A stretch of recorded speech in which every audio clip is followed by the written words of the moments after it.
बिस्मिल्लाहिर्रहमानिर्रहीम।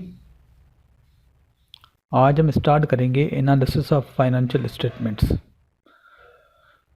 There are 4 types of financial statements: income statement, balance sheet, statement of cash flow and statement of retained earning.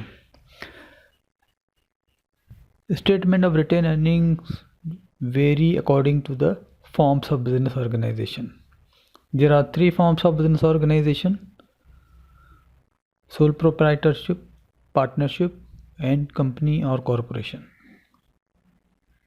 Sole proprietorship, we know that there is only one owner in this business, and in partnership there are more than one owners in the partnership business. In the company there are several, even sometimes in lakhs, millions owners in company business. तो sole proprietorship की जब बात होती है तो sole proprietor के अंदर भी ये चारों किस्म की फाइनेंशियल स्टेटमेंट्स बनती हैं, लेकिन ये जो 4th type of financial statement है, जिसको ये स्टेटमेंट ऑफ रिटेन अर्निंग में कह रहा हूँ, ये बेसिकली ये तब बनती है जब कंपनी बिजनेस हो। लेकिन अगर यही सोल प्रोप्राइटर बिजनेस हो तो इसी स्टेटमेंट का जो नाम होता है वो स्टेटमेंट ऑफ ओनर्स इक्विटी हम उसको कहते हैं। उसके बाद पार्टनरशिप बिजनेस के अंदर इसी स्टेटमेंट को हम जो है ना स्टेटमेंट ऑफ पार्टनर्स इक्विटी कहते हैं, लेकिन कंपनी के बिजनेस में हम उसको स्टेटमेंट ऑफ रिटेन अर्निंग कहते हैं। तो ये जो है ना थोड़ा सा डिफरेंस है। वैसे income statement, balance sheet, statement of cash flows ये तीनों सेम होते हैं, लेकिन स्टेटमेंट ऑफ रिटेन अर्निंग जो है वो बेसिकली सोल प्रोप्राइटर की शक्ल में जो है स्टेटमेंट ऑफ ओनर्स इक्विटी बन जाती है। पार्टनरशिप बिजनेस के अंदर स्टेटमेंट ऑफ पार्टनर्स इक्विटी, और कंपनी के बिजनेस में ये स्टेटमेंट ऑफ रिटेन अर्निंग बनती है। तो अब इन फाइनेंशियल स्टेटमेंट्स को एनालाइज करना है, हमें बताना है कि जो है कंपनी की जो है वो परफॉर्मेंस क्या है, कंपनी की परफॉर्मेंस बेहतर है या बदतर है, जो भी है वो हम फाइनेंशियल स्टेटमेंट्स की जो है एनालिसिस के बाद पता लगता है। इसको एनालाइज करने के लिए हमारे पास जो है वो टूल्स हैं, और वो टूल्स हैं हमारे पास रेशोज़। और रेशोज़ जो है वो 5 किस्म के होते हैं। एक होते हैं लिक्विडिटी रेशो, उसके बाद एफिशिएंसी या asset management ratios, debt ratios या leverage ratios, profitability ratios and market ratios. ये 5 टाइप्स ऑफ जो है वो रेशोज़ होते हैं, और जो इन रेशोज़ की मदद से हम जो है ना फाइनेंशियल स्टेटमेंट्स को एनालाइज करेंगे। तो आगे बढ़ते हैं। ये हमारे पास प्रॉब्लम नंबर 1 है, जिसमें डेटा दिया गया है Ufone corporation balance sheet at the year and December 31 and income statement for the year ending December 31 million of rupees. ये मिलियन ऑफ रुपीज़ में डेटा गिवन है, तो समझो कि ये यूफोन का डेटा है। इसमें ये हमारे पास बैलेंस शीट है 2018 की, ये 2 सालों की बैलेंस शीट है, और 2 सालों की जो है इनकम स्टेटमेंट है। 2018 की ये बैलेंस शीट है। ये एसेट साइड है, ये हमारे पास करंट एसेट हैं। करंट एसेट में cash, marketable securities, accounts payable, inventories, इसके अलावा भी चीज़ें हो सकती हैं, यानी यहाँ पे प्रीपेड भी हो सकते हैं, यहाँ पे जो है वो ऑफिस सप्लाईज भी हो सकती हैं, लेकिन ये करंट एसेट का पार्ट है। अब मार्केटेबल सिक्योरिटीज़ जो हैं वो बेसिकली वो चीज़ होती है कि अगर कंपनी जो है शॉर्ट टर्म इन्वेस्टमेंट कहीं पे करती है तो उसको मार्केटेबल सिक्योरिटीज़ कहते हैं। मिसाल कंपनी के पास अगर कैश एक्सेस में पड़ा है और वो कंपनी वो कैश अगर कहीं लगाना चाह रही है तो वो मार्केटेबल सिक्योरिटीज़ में जो है ना हम उसको लिखेंगे। और अगर वही शॉर्ट टर्म इन्वेस्टमेंट का इंटेंशन ये हो कि ये मोर देन 1 ईयर के लिए इन्वेस्टमेंट हो रही हो, तो वही फिर जो है ना वो इन्वेस्टमेंट यानी नीचे लॉन्ग टर्म एसेट में हम उसको लिखेंगे। यानी अगर आप विद इन 1 ईयर पीरियड के लिए अगर शॉर्ट इन्वेस्टमेंट करें तो मार्केटेबल सिक्योरिटी की हेडिंग में आएगी, लेकिन अगर वही इन्वेस्टमेंट अगर 1 साल से ज़्यादा अरसे के लिए हो जाए तो उसको हम लॉन्ग टर्म एसेट में इन्वेस्टमेंट की जगह लिखते हैं। कैश हमारे पास हार्ड कैश होता है, मार्केटेबल सिक्योरिटीज़ को भी हार्ड कैश ही समझते हैं, क्योंकि ये फौरी तौर पे ये भी लिक्विड हो जाता है, यानी उसी वक्त मार्केट में लेके जाएं आपको उसी वक्त पैसे मिल जाएंगे।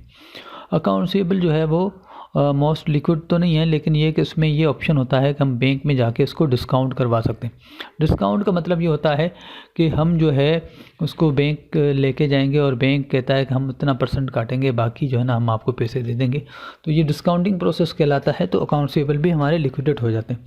इन्वेंट्री जो है ना वो हमारा लिक्विड एसेट नहीं होता, ये होता है कि जब हमारा सामान जो है चीज़ बिक जाए उसके बाद जाके कैश हमारा रियलाइज़ होता है, तो रेवेन्यू होता है, उसके बाद अकाउंट्सेबल बनते हैं, फिर जब हमें वापस मिलते हैं तो इन्वेंट्री को कैश में कन्वर्ट करना एक लंबा प्रोसेस है।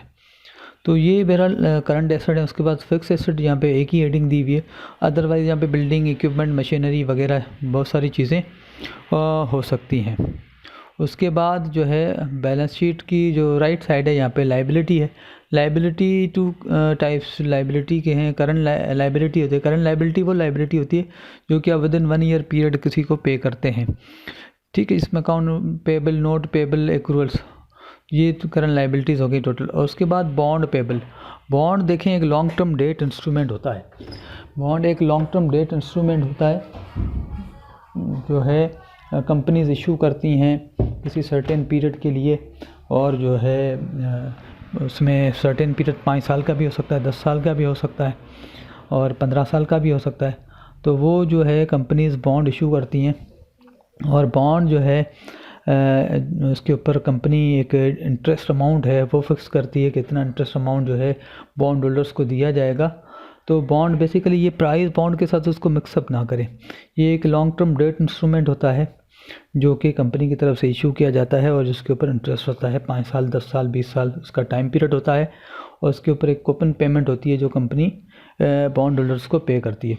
तो current liability with in 1 year period की लाइबिलिटी होती है, और लॉन्ग टर्म लाइबिलिटी जो है वो एक लंबे अरसे यानी 5, 10 साल, 15 साल के लिए होती है। तो ये दोनों तरह की लाइबिलिटी होती हैं। उसके बाद हमारे पास इक्विटी है। इक्विटी जो है बेसिकली हम शेयर्स को कहते हैं। शेयर्स का मतलब ओनर होता है। अब देखें सोल प्रोप्राइटर में इक्विटी को हम जो है ना वो कैपिटल कहते हैं, यानी जो ओनर इक्विटी। अब चूँकि वहाँ पे एक ही ओनर होता है तो लिहाजा वो कैपिटल कहलाता है। यहाँ पर भी हम इसको कॉमन स्टॉक कैपिटल कह सकते हैं। तो यहाँ पे कॉमन स्टॉक कहा जाता है, लेकिन ये कि ये बिल्कुल वही चीज़ है, कैपिटल इसको हम कह सकते हैं। तो कॉमन स्टॉक जो है वो 5 मिलियन शेयर्स जो है ना यहाँ पे इशू किए गए हैं। तो ये जो है कंपनी के शेयर्स हैं, इतने शेयर्स जो है मार्केट में इशू किए गए हैं। और अगर यही पार्टनरशिप बिजनेस होता है तो यहाँ पार्टनर्स के कैपिटल लिखे होते हैं। तो ये जो है अब यहाँ पे कॉमन स्टॉक ही लिखा हुआ है, लेकिन अगर समटाइम्स ऐसा होता है कि कंपनी का जो शेयर होता है, अब शेयर जो है उसमें होता ये है कि शेयर के ऊपर एक वैल्यू लिखी होती है जिसको हम पार वैल्यू या फेस वैल्यू कहते हैं। शेयर के ऊपर एक वैल्यू लिखी होती है जिसको हम पार या फेयर जो फेस वैल्यू कहते हैं। अब अगर वो शेयर जो है पार वैल्यू से ज़्यादा प्राइस पे अगर मार्केट में बिक जाता है तो उसको हम जो है वो कहते हैं कि वो हमारा शेयर प्रीमियम पे सेल हुआ है। अगर वो पार से कम पे बिकता है तो हम कहते हैं डिस्काउंट पे सेल हुआ है, और अगर वो पार पे ही बिकता है तो फिर वो उसको हम कहते हैं सोल्ड एट पार। तो अगर मिसाल अगर डिस्काउंट या प्रीमियम पे सेल होता है तो मिसाल के तौर पर अगर कोई कॉमन शेयर है, इसके ऊपर 10 रुपये लिखे हुए हैं और कंपनी ने वो शेयर इशू किया, सपोज़ 1000 शेयर इशू किए, तो कंपनी 10 रुपये वाला शेयर वो शेयर अगर सपोज़ 25 रुपये में मार्केट में बिक रहा है तो 1000 शेयर कंपनी इशू करती है। तो कंपनी अपने पास जो एंट्री करेगी वो लिखेगी कॉमन स्टॉक 10 पर शेयर मल्टीप्लाई बाय 1000 शेयर, और कॉमन स्टॉक का अमाउंट आ जाएगा 10,000। यानी कॉमन स्टॉक को हमेशा हम पार वैल्यू के हिसाब से मल्टीप्लाई करके लिखेंगे। उसके बाद जो 25 रुपये में सेल हुआ है यानी 15 रुपये एक्स्ट्रा पे सेल हुआ है, तो वो जो 15 रुपये हैं वो एडिशनल पेडअप कैपिटल में हम लिखेंगे एडिशनल पेडअप कैपिटल, या कैपिटल एक्सेस इन पार, या कोई भी तीसरी मुख्तलिफ़ किस्म की जो है ना वो वर्डिंग यूज़ होती हैं। तो उसमें जो है हम उसको जो है लिखेंगे कि एडिशनल पेडअप कैपिटल 15 रुपये मल्टीप्लाई बाय 1000 जो है शेयर्स, तो 15,000 रुपये एडिशनल पेडअप कैपिटल में आ जाएंगे। तो अगर कोई एडिशनल पेडअप कैपिटल होगा तो वो वहाँ लिखा जाएगा। उसके बाद रिटेन अर्निंग। अब देखें अगर आप लोगों को सोल प्रोप्राइटरशिप बिजनेस याद हो तो उसमें ये होता है कि जब नेट इनकम होती है, नेट इनकम के बाद वो जो है प्रॉफिट हम लेकर आते हैं जो है स्टेटमेंट ऑफ ओनर्स इक्विटी के अंदर। समटाइम्स बैलेंस शीट की राइट साइड पे भी एडजस्ट हो जाता है, लेकिन स्टेटमेंट ऑफ ओनर्स इक्विटी उसमें हम क्या करते हैं, उसमें हम लिखते हैं बिगिनिंग कैपिटल। बिगिनिंग कैपिटल के अंदर ये होता है कि जो कैपिटल शुरू में जो ओनर लाया था उसको हम लिखते हैं, उसमें हम प्लस करते हैं प्रॉफिट, जो भी इस साल का जो करंट इनकम होते हैं वो उसमें ऐड करते हैं, उसमें से लेस करते हैं हम ड्राइंग्स लेस करने के बाद हम जो है ना वो एंडिंग कैपिटल लिखते हैं, जो फिर बैलेंस शीट में जाके हम क्रेडिट साइड पे लिख देते हैं। और ये स्टेटमेंट ऑफ ओनर सिक्योरिटी बनाए बगैर भी ये डायरेक्ट काम बैलेंस शीट की राइट साइड पे कर सकते हैं। लेकिन कंपनी के बिजनेस में ये होता है कि उसमें जो है ना स्टेटमेंट ऑफ ओनर सिक्योरिटी की जगह स्टेटमेंट ऑफ रिटेन अर्निंग बनती है। तो उसमें जो कॉमन स्टॉक का जो अमाउंट होता है या एडिशनल पेड अप अमाउंट का जो अमाउंट होता है, उन दोनों को जो है ना हम कोई डिस्टर्ब नहीं करते, उनको जो है ना हम किसी किस्म की जो है ना उसमें चेंजेस नहीं करते। वो जो वन टाइम इशू हो गए वो हो गए, बकिया जो चेंजेस आती हैं वो सारी रिटेन अर्निंग में आ जाती हैं। याद रखें, रिटेन अर्निंग नेट इनकम का वो हिस्सा होता है जो कंपनी अपने पास होल्ड कर लेती है, ठीक है। तो वो रिटेन अर्निंग, और कंपनी ने बिल्कुल न्यू बिज़नेस स्टार्ट किया है, बिल्कुल फर्स्ट टाइम जो है ना कंपनी ने ऑपरेशन शुरू किए हैं, तो ईयर 1 की जो रिटेन अर्निंग होगी वो ज़ीरो होगी। लाजमी बात है, शुरू में जो है कोई नेट इनकम तो हुई नहीं है। रिटेन अर्निंग का अमाउंट जो है वो हमेशा कंपनी के वजूद में आने से कम 1 साल के बाद जो है वो जो है रिटेन अर्निंग का अकाउंट आता है। अदरवाइज उससे पहले सिर्फ आपको कॉमन स्टॉक और एडिशनल पेड अप कैपिटल नज़र आएंगे। तो 1 साल के बाद रिटेन अर्निंग जो होती है नेट इनकम। अब रिटेन अर्निंग कैसे बनती है? रिटेन अर्निंग में होता है बिगिनिंग रिटेन अर्निंग प्लस हम करते हैं जो करंट ईयर प्रॉफिट, और लेस हम करते हैं डिविडेंड प्रॉफिट का वो हिस्सा है जो शेयर होल्डर्स को पे किया जाता है।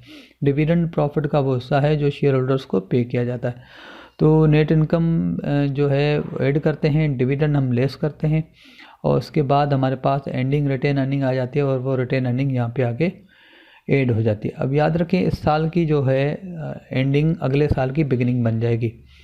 तो फिर अगले साल जब हम रिटेन अर्निंग बना रहे होंगे तो बिगिनिंग रिटेन अर्निंग में वही अमाउंट लिखा जाएगा जो इस साल की एंडिंग में होगा, और उसके बाद फिर उस साल का प्रॉफिट फिर डिविडेंड माइनस करके फिर जो है ना हम again ending inventory ending retained earning निकालेंगे। तो इस तरीके से ये साइकिल चलता है।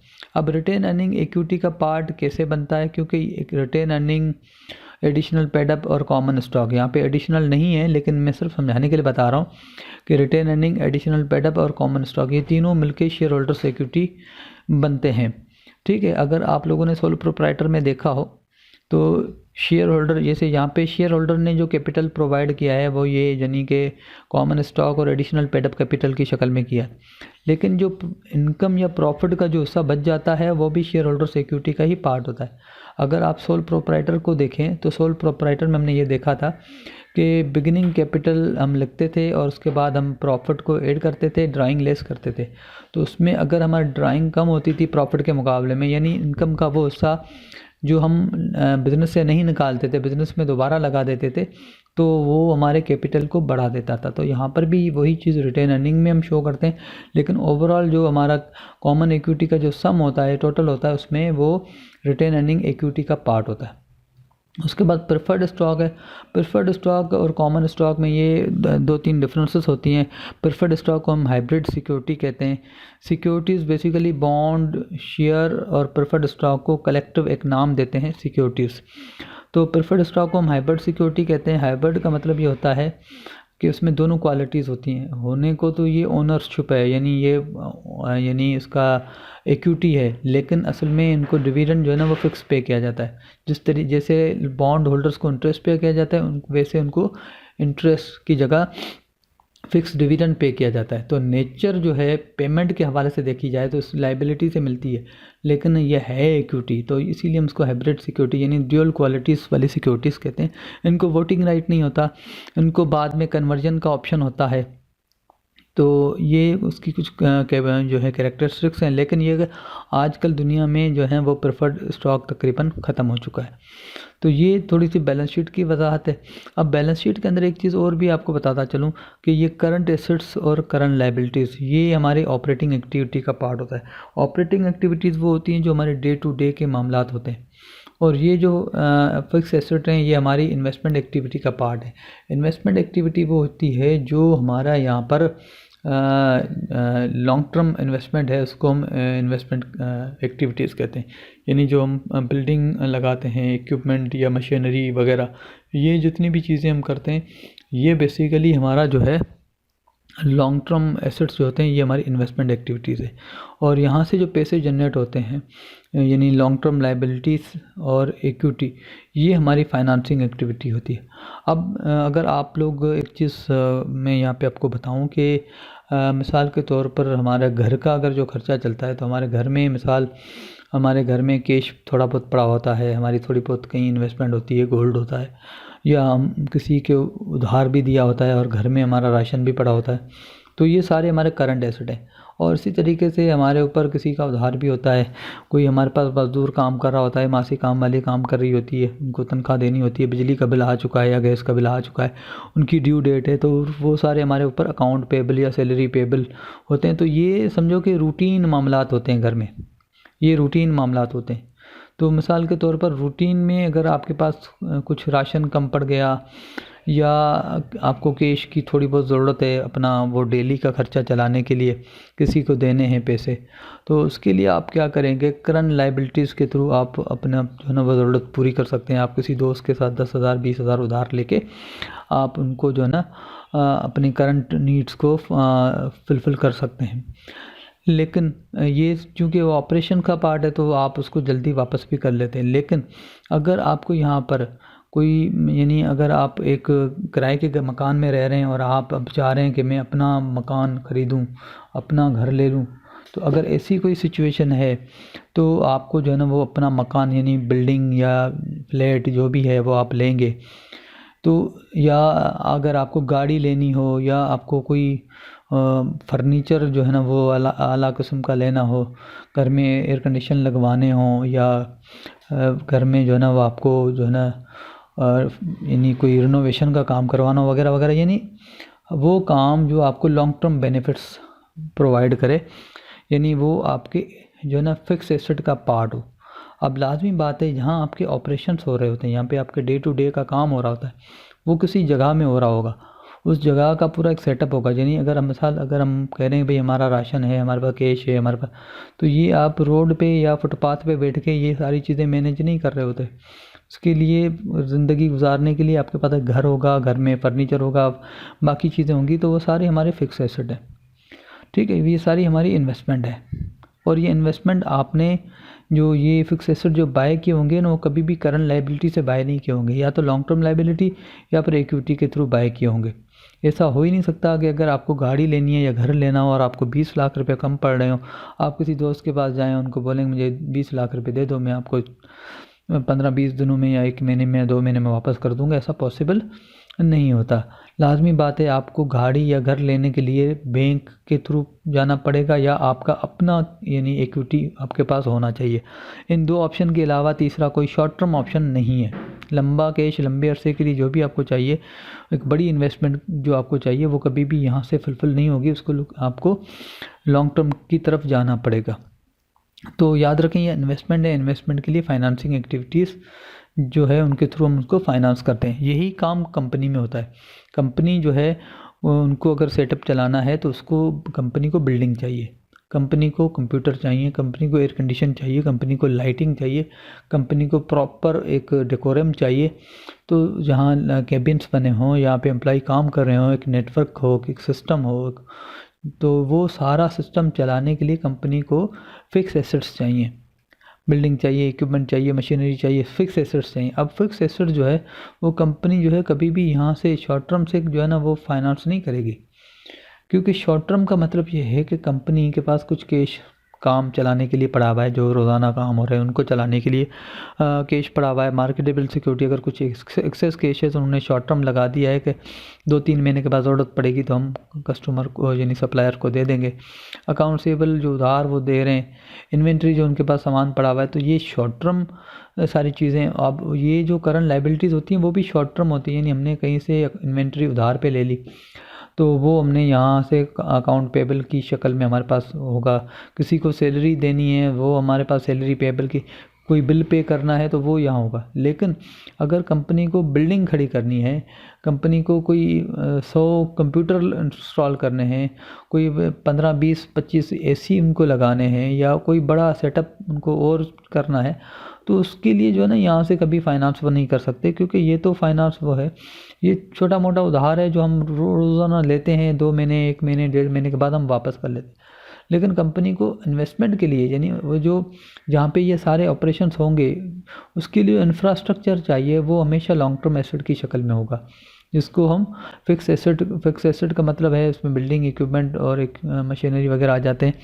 लॉन्ग टर्म एसेट एक ब्रॉडर कैटेगरी है, उसमें टेंजिबल भी आ जाता है, इनटेंजिबल भी आ जाते हैं, तो वो एक लंबी बहस है, वो अकाउंटिंग में आप पढ़ चुके होंगे। तो फिक्स एसेट्स को फाइनेंस करने के लिए या तो लॉन्ग टर्म लाइबिलिटी या तो कंपनी को इक्विटी चाहिए। अच्छा, एक और चीज़ भी यहाँ पे क्लियर करता चलूँ कि फिक्स एसेट्स बेसिकली हमारे कैपिटल एक्सपेंडिचर होते हैं। एक्सपेंडिचर की there are two types of expenditures, capital and revenue. Revenue expenditure जो है वो इनकम स्टेटमेंट में हमें नज़र आते हैं, ये हमारे रेवेन्यू एक्सपेंडिचर है, तकरीबन ये हमारे रेवेन्यू एक्सपेंडिचर, यानी ये जो हमारे पास आ रहा है, ये ऑपरेटिंग कॉस्ट, ये रेवेन्यू एक्सपेंडिचर है, ये रेवेन्यू एक्सपेंडिचर है, अमोर्टाइजेशन रेवेन्यू एक्सपेंडिचर है, ये टैक्स रेवेन्यू एक्सपेंडिचर है, ये सारे हमारे रेवेन्यू एक्सपेंडिचर है। जो फिक्स एसेट होते हैं ये हमारे कैपिटल एक्सपेंडिचर है।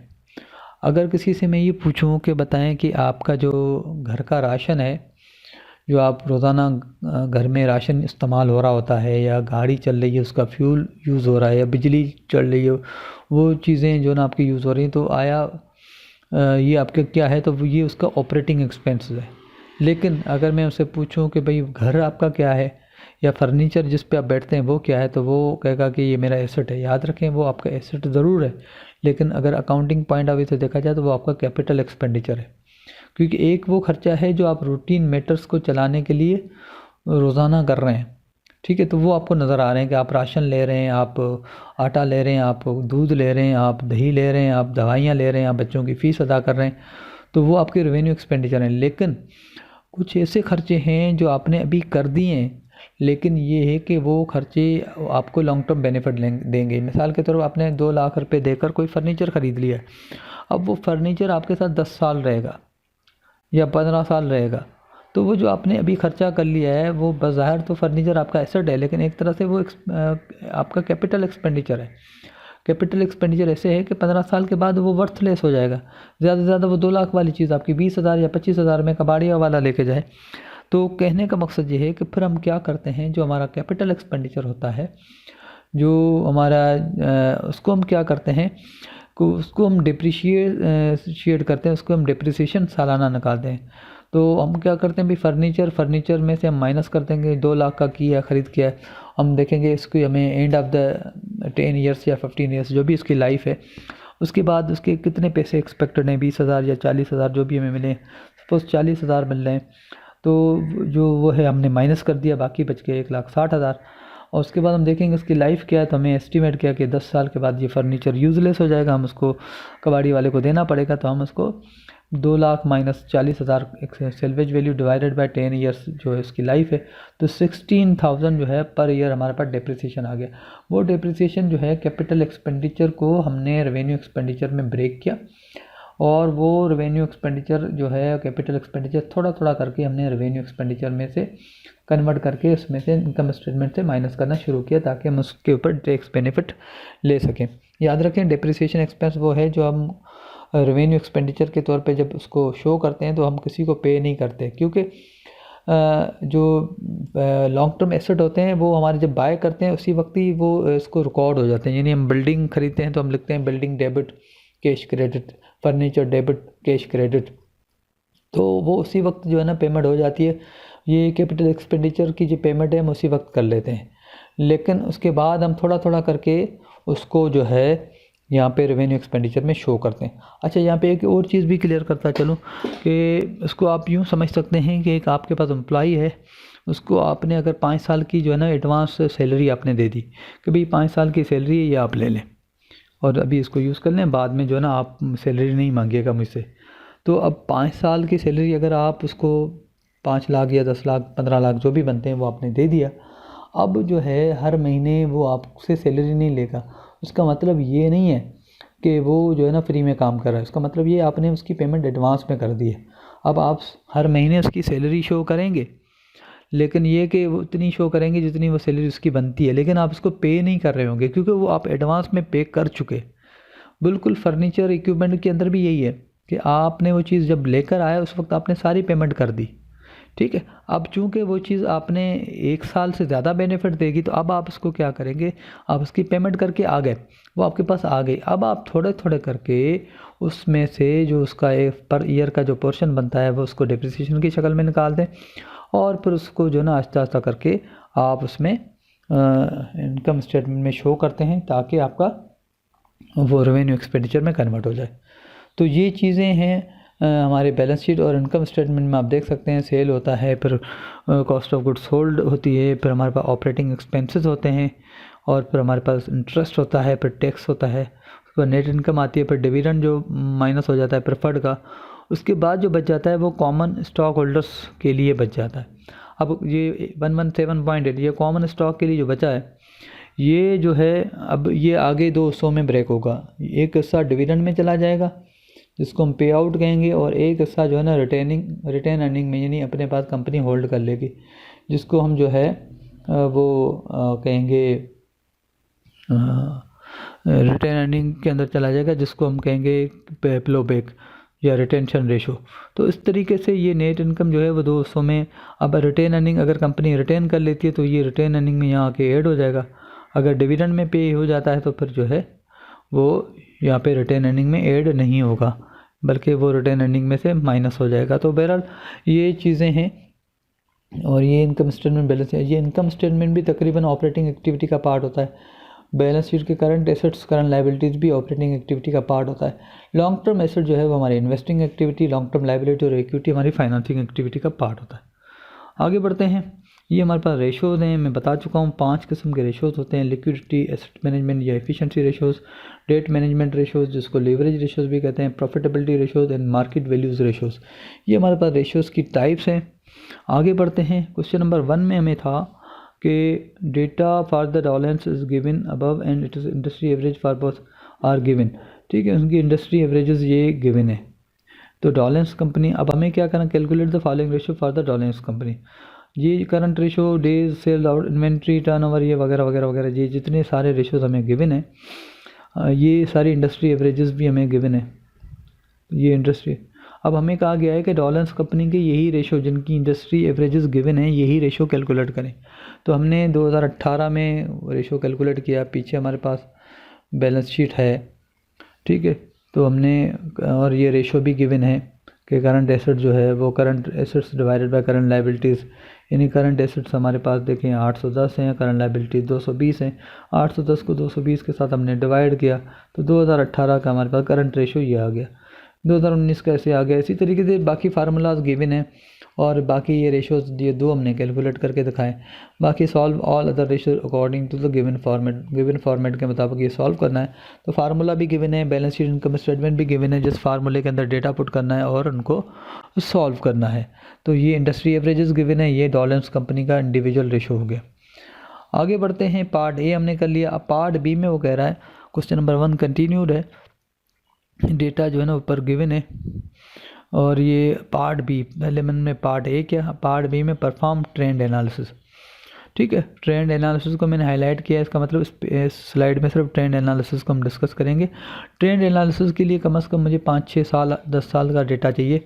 अभी हमें जो डेटा गिवन था पीछे वो सिर्फ 2 साल का डेटा गिवन था, ये 2018-19 पे ट्रेंड एनालिसिस परफॉर्म नहीं हो सकता। तो उसको करने के लिए मैंने किया क्या यहाँ पे, कि मैंने यहाँ पे 5 ईयर्स का डेटा, यानी 2018-19 के रेशोज़ तो मैंने लिखे हैं, लेकिन उसके अलावा 2015, 16, 17 डेटा को मैंने अज्यूम करके लिखा है, ताकि मैं ट्रेंड एनालिसिस समझा सकूँ कि ये होता क्या है। Suppose current ratio of Dolens company and industry averages are given below, ठीक है। तो ये 5 साल का डेटा हमने लिखा। For trend we need at least 5 years data of the company and industry, दोनों का 5 साल का डेटा चाहिए, कंपनी का और इंडस्ट्री का। This problem contain data of 2 years only. We have calculated following trend by using hypothetical data of 5 years for the sake of understanding, otherwise trend analysis on 2 years data can not be perform. तो समझने के लिए हमने ये लगाया। अब जब हमने किया उसके बाद हमने उसको एक्सेल में जाके जो है उसका ग्राफ लिया। ग्राफ हमने जब बनाया तो ये रेड जो है ये इंडस्ट्री को शो करता है और ये ब्लू जो है ये डॉलेंस कंपनी को शो करता है। अब देखें 2015 ये 2015 में और 2015 से 2016 में ये हमारा इंडस्ट्री भी ऊपर गई है, ये भी ऊपर गया है। उसके बाद 2016 से 2017 में ये हमारे पास ये भी डाउन हुआ है और ये भी डाउन। उस तरीके से ये जो है हमारे पास ट्रेंड पता लग रहा है कि कंपनी कब डाउन गई है, कब ऊपर चली गई है, इंडस्ट्री कब ऊपर गई है, कब डाउन गई है। तो उस तरीके से ये ट्रेंड एनालिसिस जो है ये हमने परफॉर्म किया है।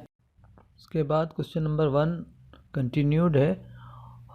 फर्स्ट पार्ट में हमने जो है ना परफॉर्म ट्रेंड एनालिसिस किया था। अब सेकंड पार्ट जो है इसके अंदर हम जो है ना common size analysis and horizontal या परसेंटेज एनालिसिस करेंगे। कॉमन साइज एनालिसिस कुछ नहीं है, सिर्फ इनकम स्टेटमेंट या बैलेंस शीट को परसेंटेज में कन्वर्ट करना है। जैसा कि आप नीचे हमने इसको सॉल्व किया है part B common size analysis जैसे हमने किया है। तो उसके अंदर क्या है, जैसे कैश 15 है। अब जितने भी जो कंपोनेंट हैं बैलेंस शीट के वो सारे के सारे कंपोनेंट 1 बाय 1 टोटल एसेट्स के साथ डिवाइड होंगे, टोटल एसेट्स के साथ डिवाइड होंगे। इसी तरीके से जो चाहे वो एसेट साइड हो चाहे लायबिलिटी, हर कंपोनेंट एसेट साइड के साथ डिवाइड होगा। और इसी तरीके से इनकम स्टेटमेंट में हर कंपोनेंट सेल के साथ डिवाइड होगा और फिर उसको हम मल्टीप्लाई बाय 100 करेंगे। जैसे मिसाल कैश जो है 15 है, टोटल एसेट जो है ना वो 1680 है। अब 15 डिवाइडेड बाय 1680 मल्टीप्लाई बाय 100 किया तो आंसर आ गया 0.892%। यानी हमारे जो कैश है वो अप्रॉक्सीमेटली जो है near to 1% of total asset है, यानी 0.89 नियर टू 1% हो गया। इसी तरीके से हमारी जो मार्केटेबल सिक्योरिटीज हैं वो 65 डिवाइडेड बाय 1680, तो उसको जब मल्टीप्लाई बाय 100 किया तो 3.86 यानी नियर टू 4% जो है वो मार्केटेबल सिक्योरिटीज़ हैं टोटल एसेट के अंदर। इसी तरीके से अकाउंट रिसीवेबल जो है ना 315 डिवाइडेड बाय 1680, तो हमारे पास जो है 18.75% जो है वो जो ना अकाउंट रिसीवेबल आ गया। तो ये परसेंटेज में आ गया कि कौन सा कंपोनेंट जो है ना टोटल एसेट के अंदर जो है कितना परसेंटेज जो है वो उसका बनता है। तो ये ओवरऑल जो है हमारा जो कॉमन साइज एनालिसिस है। और इसी तरीके से 2018 का ये कॉमन साइज एनालिसिस है, ये 2019 का कॉमन साइज एनालिसिस है। और ये फिर लायबिलिटी और इक्विटी साइड को मैंने जो है ना ये खाली छोड़ा हुआ है, इसको जो ना आप समझ के उस तरीके से आप सॉल्व कर सकते हैं। तो इस तरीके से ये कॉमन साइज एनालिसिस होगा। यानी अकाउंट पेबल का अगर आपको परसेंटेज निकालना होगा तो 30 डिवाइडेड बाय 1680 करेंगे। यानी आप टोटल एसेट से डिवाइड का मतलब ये है कि चीज़ों को आसान, क्योंकि लायबिलिटी और इक्विटी का टोटल भी वही आएगा, तो इसमें कंफ्यूज होने की ज़रूरत नहीं है। हर कंपोनेंट एसेट के साथ डिवाइड होगा, बस ये याद रख लें। तो 30 डिवाइडेड बाय 1680 करेंगे तो आपका मल्टीप्लाई बाय 100 करेंगे तो ये परसेंटेज आ जाएगा। इसी तरीके से दूसरा, तीसरा और इस तरीके से बाकी कंपोनेंट जो है आपके कैलकुलेट हो जाएंगे। ये कॉमन साइज एनालिसिस है। और इसी तरीके से जो इनकम स्टेटमेंट है उसमें हर कंपोनेंट पर सेल के साथ डिवाइड होगा, सेल के साथ डिवाइड हो गए पर मल्टीप्लाई बाय 100 होगा। तो ये जो है ना थोड़ा तरीकाकार है सॉल्व करने का, तो उसको अंडरस्टैंड करना है। हॉरिजॉन्टल यानी परसेंटेज चेंज एनालिसिस है। इसके अंदर ये होगा कि देखें हमारे जैसे कैश 2018 में 15 था, 2019 में जो है 10 हो गया, यानी कैश जो है वो 5 जो है वो कम हो गया। तो अब हम क्या करेंगे, जो करंट जो हमारा लेटेस्ट ईयर है वो 2019 है, तो हम क्या करेंगे लेटेस्ट ईयर को प्रीवियस यानी जो 2018 है 2018 है 10 में से 15 माइनस करेंगे तो आंसर आ जाएगा -5। फिर जो हमारा जो प्रीवियस ईयर ही बेस ईयर कहलाता है, यानी ये हमारा जो लेटेस्ट ईयर होगा ये हमारा जो है करंट ईयर कहलाएगा और ये जो प्रीवियस ईयर होगा ये हमारा बेस ईयर कहलाएगा। तो करंट या latest year minus base divided by base year, तो 10 जो हमारा वैल्यू है वो करंट ईयर की है, माइनस कर दिया हमने बेस के साथ जो कि 15 है, तो आंसर आ गया -5। फिर हमने फाइनली डिवाइड कर दिया 15 के साथ, तो हमारे पास आंसर आ गया -33.33। तो हमने यहाँ लिखा है cash has reduced by 33.3 from 2018 इन 2019। इसी तरीके से हमारे 2019 में मार्केटेबल सिक्योरिटी 0 हैं और 2018 में वो 65 थी। तो करंट 0 माइनस 65 डिवाइडेड बाई 65 तो -1 यानी 100% हमारे पास आंसर आया। तो marketable securities have reduced by 100%। Reduce का मतलब माइनस को इंडिकेट कर रहा है, तो माइनस साइन हमने नहीं लगाया, हमने वर्ड रिड्यूस यूज़ किया है। ठीक है, तो आगे ये है कैश और मार्केटेबल सिक्योरिटी, चूँकि दोनों हमारे हार्ड कैश होते हैं, जो डे टू डे के मामलात में फ़ौरन जिसको पेमेंट करनी होती है, तो वो यही दो हमारे जो एसेट होते हैं। तो हमने आगे लिखा है it indicates company required hard cash to meet its daily operation. Company को शायद ज़्यादा ज़रूरत पड़ी गई होगी कि वो उसको हार्ड कैश की ज़रूरत पड़ी होगी डे टू डे के मामला चलाने के लिए। उसके बाद रिसीवेबल जो है हैव इंक्रीज बाय 19.05%। अब रिसीवेबल देखें 315 है, 315 है और 2019 के अंदर 375 हो गए। तो उसको जो है हमने जो देखा तो 375 माइनस 315 तो आंसर आ गया 60 डिवाइडेड बाय 315 हमने कर दिया, यानी बेस ईयर का था, डिवाइड कर दिया तो 19.05 आ गया। इसी तरीके से इन्वेंट्री जो है वो भी इंक्रीज़ हुई है। 615 जो है करंट है माइनस 415 बेस, तो 200 हो गया। 200 डिवाइडेड बाय 415 से जब हमने इसको किया तो 48.2%। तो इन्वेंट्री हैज़ इंक्रीज बाय 48.2%। यानी एक तरफ रिसीवेबल बढ़े हैं, यानी लोगों के कस्टमर के अंदर हमारे पैसे बाउंड हुए, प्लस इन्वेंट्री में भी हमने पैसे बाउंड किए हैं। तो it indicates company has bound it is hard cash into receivable and inventory, यानी कैश और मार्केटेबल सिक्योरिटी रिड्यूस हुई हैं और दोनों कंपोनेंट में पैसे हमारे इंडक्ट हुए हैं। तो इसका मतलब यहाँ से पैसा निकल के यहाँ हमारा बाउंड हुआ है। ठीक है, उसके बाद जो है इसी क्वेश्चन की लायबिलिटी इक्विटी साइड भी सॉल्व करनी है और प्लस में इनकम स्टेटमेंट भी इसी तरीके से हम सॉल्व करेंगे। ठीक है, ये हमारा पार्ट बी हो गया। आगे हम चलते हैं पार्ट सी की तरफ। पार्ट सी में जो है वो कह रहा है construct the extended Dupont equation for both Dawlance and industry. ठीक है, पार्ट ए और बी हम कर चुके हैं, अब सी की बात हो रही है। सी जो है देखें, डूपॉन्ट ने दो फार्मूलाज हमें दिए थे, रिटर्न ऑन इक्विटी और रिटर्न ऑन एसेट के। ठीक है, रिटर्न ऑन इक्विटी का जो डायरेक्ट फार्मूला है net income divided by common equity, लेकिन डूपॉन्ट ने जो फार्मूला दिया है वो net income divided by sale divided by total asset divided by common equity. ये नेट प्रॉफिट मार्जिन का जो है ना फार्मूला है, ये एसेट टर्नओवर का फार्मूला है और ये इक्विटी मल्टीप्लायर का फार्मूला है।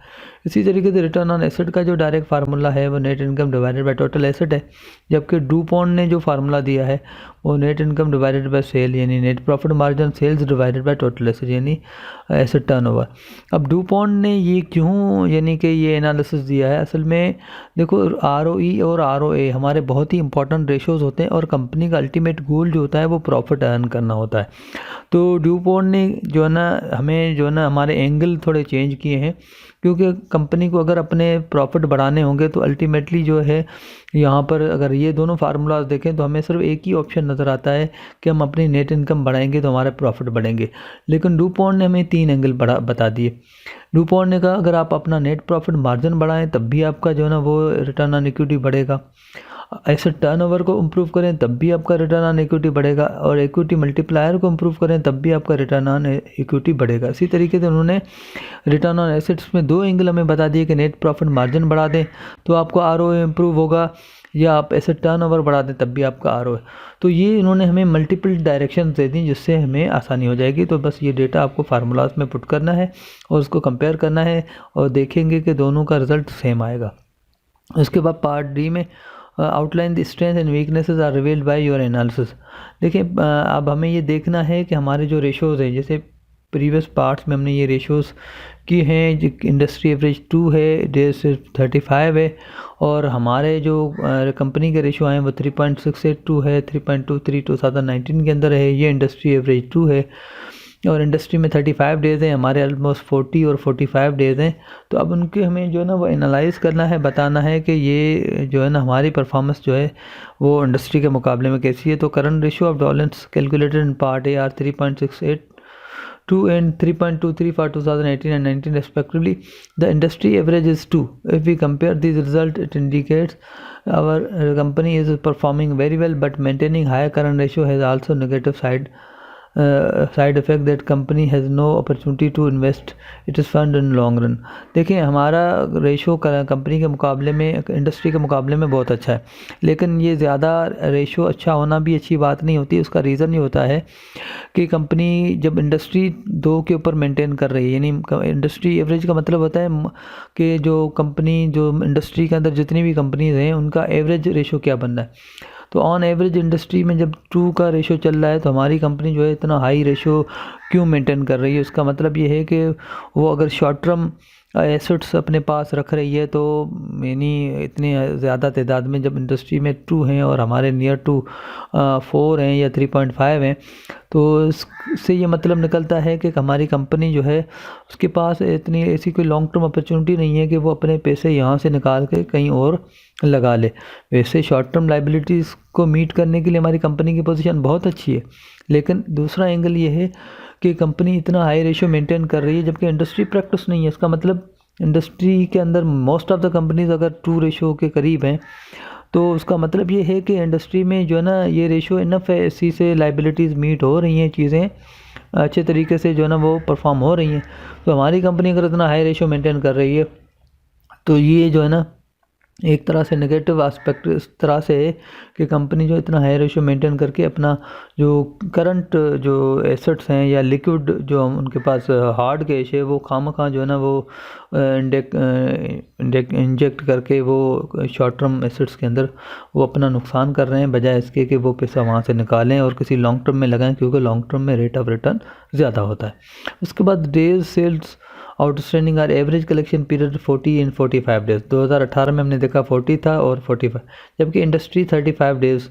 तो ये हमारी पुअर परफॉर्मेंस को शो करता है कि हमारी जो कलेक्शन डिपार्टमेंट में 40 या 45 दिन लगाता है जो है ना अपने कलेक्शन करने में अकाउंट्स पेबल की, जबकि इंडस्ट्री में 35 डेज़ में वो पैसे कलेक्ट हो जाते हैं। तो उससे ये साबित होता है कि हमारा जो कलेक्शन डिपार्टमेंट में वो सुस्ती का मुजाहरा कर रहा है, वो कस्टमर से पैसे कलेक्ट करने में जो है ना वो थोड़ा सा अपना वीक नज़र आ रहा है। तो पुअर परफॉर्मेंस को ये इंडिकेट कर रहा है। तो ये ओवरऑल हमारा जो रेशो है, इसके अलावा बाकी रेशोज़ भी इस तरह से जो है ना इंटरप्रेट हो सकते हैं या होंगे। यानी जैसे कि हम बता सकते हैं कि मिसाल के तौर पर जैसे इन्वेंट्री टर्नओवर है, इन्वेंट्री टर्नओवर जितना अच्छा ज़्यादा होता है उतना अच्छा है। यानी अगर हमारे इन्वेंट्री टर्नओवर यहाँ ज़्यादा आ गया तो वो हमारी कंपनी के लिए अच्छा है, क्योंकि इन्वेंट्री टर्नओवर जितना ज़्यादा होगा उसका मतलब ये है, इन्वेंट्री टर्नओवर का मतलब ये है कि हमारी कंपनी जो है वो अपने एसेट जो है वो कितना, यानी जो उनकी जो इन्वेंट्री है वो साल में कितनी मरतबा रोटेट कर रही है। यानी इन्वेंट्री टर्नओवर से फिर हमें डेज़ सेल्स इन्वेंट्री जो है ना वो कैलकुलेट होते हैं। अगर आपने रेशोज़ के ऊपर गौर किया हो तो रेशोज़ में ये हमारे पास रेशोज़ हैं, ये इन्वेंट्री टर्नओवर का रेशो है, इन्वेंट्री टर्नओवर जो है ये इन्वेंट्री टर्न, और जो डेज़ इन्वेंट्री आउटस्टैंडिंग है तो आप देख सकते हैं कि इसके 2 फार्मूलाज हैं, average inventory divided by cost of goods sold 360 ये, और इसके अलावा डेज इन्वेंट्री आउटस्टैंडिंग का एक और formula 360 divided by inventory turnover. अब इन्वेंट्री टर्नओवर सपोज़ अगर हमारे पास 6 आता है तो हमारे पास जो डेज़ आ जाएगा वो 360 डिवाइडेड बाय 6 करेंगे तो आंसर आ जाएगा 60 डेज़। ठीक है, अगर इन्वेंट्री टर्नओवर अगर आपका 12 आ जाता है तो यहाँ पर जो है डेज़ आउटस्टैंडिंग हमारा 30 आ जाएगा। तो इससे ये इन्वेंट्री टर्नओवर ज़्यादा होने का मकसद ये है कि इससे ये पता लगता है कि कंपनी अगर आज इन्वेंट्री ख़रीद ले तो इन्वेंट्री टर्नओवर हमें ये बताता है। अगर इन्वेंट्री टर्नओवर 6 आता है तो उसका मतलब ये कि साल में कंपनी जो है ना ऐसी इन्वेंट्री 6 मरतबा जो है ना वो सेल करती है, इतनी मकदार की इन्वेंट्री साल में 6 मरतबा सेल होती है। तो अगर इन्वेंट्री टर्नओवर 6 आता है उसका मतलब ये है कि डेज इन्वेंट्री आउटस्टैंडिंग जो है ना वो 60 आ जाएगा, क्योंकि 360 डिवाइडेड बाय टर्नओवर 6 अगर करेंगे तो आंसर 60 आ जाएगा। तो 60 अगर आता है तो उसका मतलब आज अगर इन्वेंट्री बाय हो रही है तो 60 डेज़ में वो कंपनी सेल करने में कामयाब हो जाती है। अगर इन्वेंट्री टर्नओवर अगर हमारा 12 आ जाए तो यही हमारा days inventory outstanding 360 divide by 12 करेंगे तो 30 आ जाएगा। उसका मतलब 12 अगर इन्वेंट्री टर्नओवर आ गया, 12 आ गया तो उसका मतलब हमारे डेज इन्वेंट्री जो है वो 30 हो जाएगा, यानी आज की इन्वेंट्री 30 दिनों के अंदर सेल हो जाती है। यानी इन्वेंट्री टर्नओवर जितना ज़्यादा होगा उतना डेज़ हमारे कम होंगे। डेज़ कम होने का मकसद ये है कि हमारी कंपनी जो है वो अच्छा परफॉर्म कर रही है, वो क्विकली अपनी इन्वेंट्री को जो है ना वो लिक्विड फॉर्म में कन्वर्ट करने की सलाहियत रखती है। तो उसमें कंपनी की स्टोरेज कॉस्ट और ये बाकी मामलात भी होते हैं। तो इन्वेंट्री टर्नओवर जितना ज़्यादा होगा उतना अच्छा है इंडस्ट्री के मुकाबले में अगर देखा जाए। तो इस तरह से जो है ना उसको मद्देनज़र रखते हुए एनालाइज़ किया जाएगा। उसके बाद asset turnover, fix asset turnover या एसेट टर्नओवर, ये भी जितना ज़्यादा होंगे उतना अच्छा है।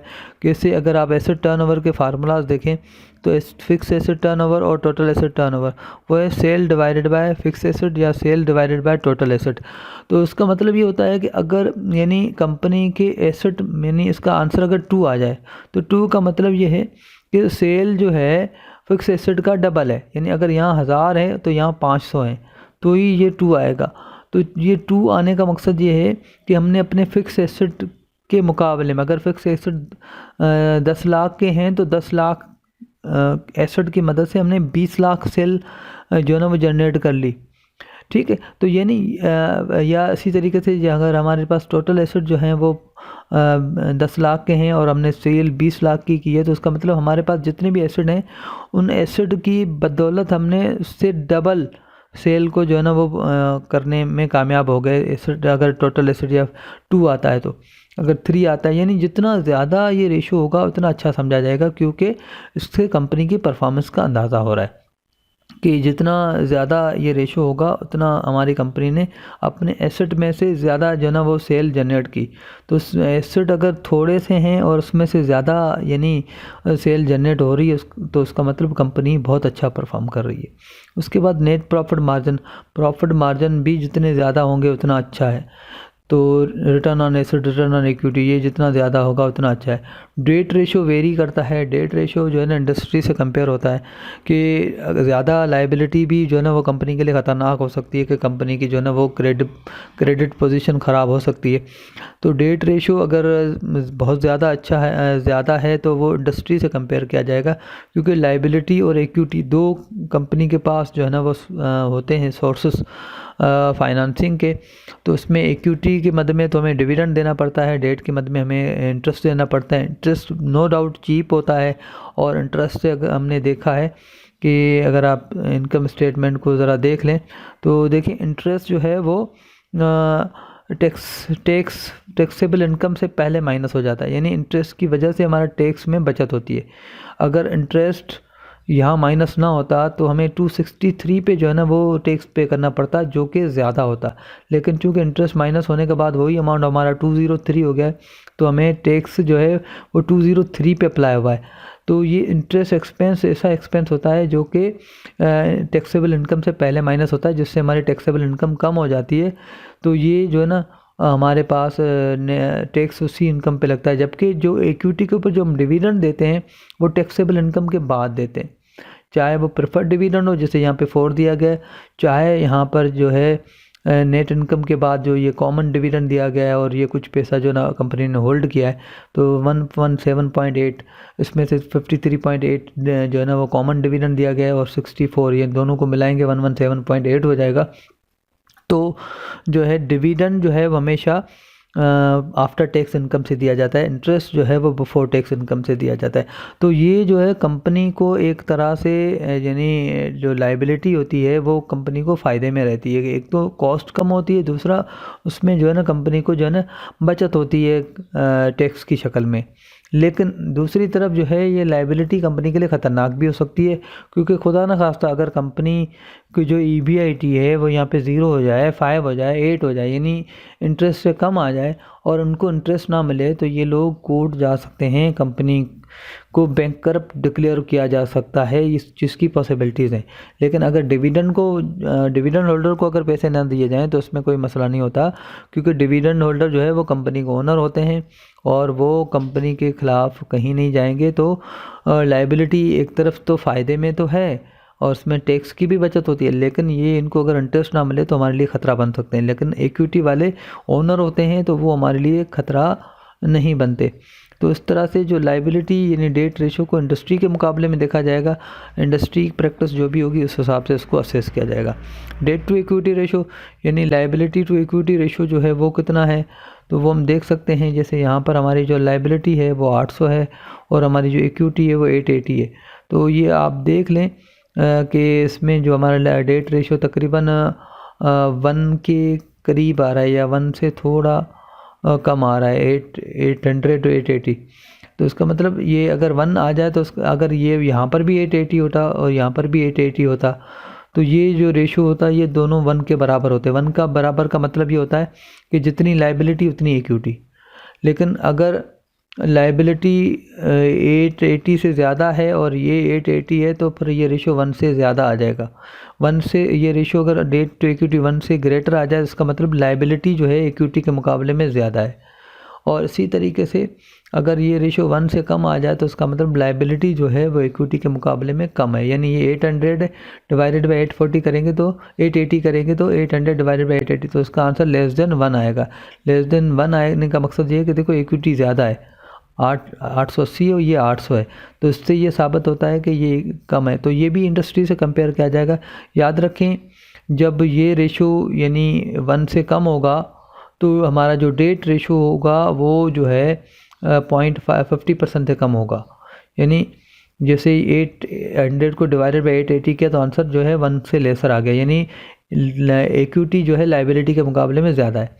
इसी तरीके से आप टोटल लाइबिलिटी 800 को डिवाइडेड बाई 1680 से करेंगे तो उसका आंसर 0.5 से कम आएगा। यानी डेट टू इक्विटी अगर 1 से कम आएगा तो डेट रेशो 0.5 से कम आएगा। डेट टू इक्विटी अगर 1 से ग्रेटर आएगा तो ये जो डेट रेशो है वो 50% से ग्रेटर आ जाएगा। ठीक है, डेट टू इक्विटी रेशो अगर 1 से ग्रेटर आएगा तो ये जो डेट रेशो है वो 0.5 यानी 50% से ग्रेटर आ जाएगा। तो ये रिलेशनशिप है, तो ये इंडस्ट्री से कंपेयर करके हम उसको एनालाइज करेंगे। ग्रॉस प्रॉफिट मार्जिन, ये जितना ज़्यादा होगा उतना अच्छा है, क्योंकि ग्रॉस प्रॉफिट मार्जिन जो है वो हमारे cost of good sold minus होने के बाद आता है। तो ये हमें पता लगता है कि हमारी जो कॉस्ट है, जो सप्लायर से हमने माल लिया है उसके ऊपर हम कितनी कॉस्ट पे कर रहे हैं, तो उस हिसाब से हमारा ग्रॉस प्रॉफिट मार्जिन जितना ज़्यादा होगा उतना अच्छा है। टाइम इंटरेस्ट रन हमें ये बताता है कि हमने जैसे यहाँ फार्मूला देख सकते हैं कि टाइम इंटरेस्ट रन के अंदर जो है EBIT divided by interest expense. EBIT, अब EBIT देखिए हमारे पास 263 है डिवाइडेड बाई 60, यानी अगर हम 60 120 पर 60 180 240 300 यानी हमारी जो यानी अगर ये 263 EBIT है और हमारे पास इंटरेस्ट 6 है तो ये इंडिकेट करता है कि हमारी जो EBIT है वो इंटरेस्ट के मुकाबले में 6 टाइम्स हायर है। ठीक है, ऑलमोस्ट यानी मोर देन 6 टाइम्स, यानी EBIT जो का आंसर आएगा वो 6 पॉइंट समथिंग आएगा। तो ये इंडिकेट करता है कि कंपनी के पास 6 गुना ज़्यादा पावर है कि इतना इंटरेस्ट पे करने की सलाहियत रखती है। इससे अगर 6 गुना इंटरेस्ट भी हो जाए तो ये EBIT रेशो भी जितना ज़्यादा होगा उतना अच्छा समझा जाता है, लेकिन इंडस्ट्री के मुकाबले में फिर भी ये कंपेयर होगा, लेकिन ये जितना ज़्यादा होगा उतना अच्छा समझा जाता है। उसके बाद EBITD है, earning before interest tax depreciation and amortisation. जिस तरीके से इंटरेस्ट होता है उसी तरीके से डेप्रिसिएशन एंड अमोर्टाइजेशन, डेप्रिसिएशन जो है फिक्स एसेट के ऊपर अप्लाई होता है, अमोर्टाइजेशन जो है वो इंटेंजिबल एसेट के ऊपर जो है वो अप्लाई होता है। तो ये भी एक तरह की फिक्स पेमेंट्स हैं। तो ये रेशो भी बिल्कुल टाई रेशो की तरह एनालाइज होगा। जितना जो है ये रेशो ज़्यादा होगा उतना जो है कंपनी के लिए जो है अच्छा समझा जाएगा। EBITD है रेशो, जिस तरीके से EBIT ज़्यादा होना अच्छा है इस तरीके से ये भी रेशो जितना ज़्यादा होगा उतना अच्छा है। ये इंडिकेट करता है कि कंपनी की पेमेंट करने की सलाहियत कितनी है। उसके बाद जो है इक्विटी मल्टीप्लायर ये इंडिकेट करता है कि कंपनी का जो टोटल एसेट हैं वो इक्विटी के मुकाबले में कितने टाइम से। अगर इक्विटी मल्टीप्लायर 2.5 आ रहा है तो ये इंडिकेट करता है कि कंपनी के एसेट अगर 2.5 हैं तो उसका मतलब इक्विटी 1 है। तो ये इंडिकेट हो रहा है कि कंपनी में अगर हम अकाउंटिंग इक्वेशन बनाएं एसेट्स बराबर है लाइबिलिटी प्लस इक्विटी, तो एसेट अगर 2.5 हैं तो इक्विटी 1 है, तो अंडरस्टूड है कि लाइबिलिटी 1.5 होगी। तो इसका मतलब ये है कि हर एसेट में हर 1 रुपये में ₹1 की ख़रीदारी में, यानी अगर कंपनी के पास कोई ₹1 है, यानी कोई एसेट कंपनी के पास है, तो उसमें इक्विटी का जो परसेंटेज है वो 40 है, क्योंकि 1 डिवाइडेड बाय 2.5 करेंगे तो आंसर 40% आएगा। तो अगर हम कंपनी के पास ₹2.5 का कोई एसेट है तो उसमें ₹1 इक्विटी से फाइनेंस हुआ है, तो उसका मतलब ₹1.5 जो है वो लाइबिलिटी से फाइनेंस हुआ होगा। कंपनी के पास अगर ₹5 के कोई एसेट है तो उसमें ₹2 इक्विटी और ₹3 लाइबिलिटी से।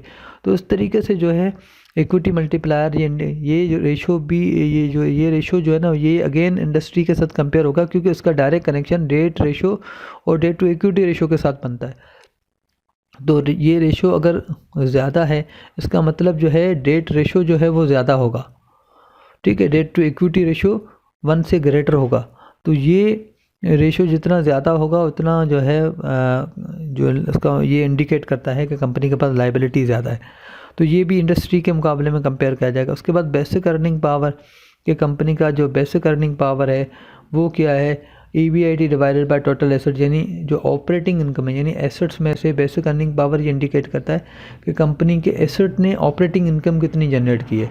ऑपरेटिंग इनकम हम कहते हैं कि सेल में से कॉस्ट ऑफ गुड सोल्ड को माइनस किया और ऑपरेटिंग एक्सपेंसेस को माइनस किया, तो हमारे पास EBIT यानी ऑपरेटिंग प्रॉफिट आ जाता है। तो हमारे एसेट्स ने कितना ऑपरेटिंग प्रॉफिट जनरेट किया, तो उसको हम बेसिक अर्निंग पावर कहते हैं।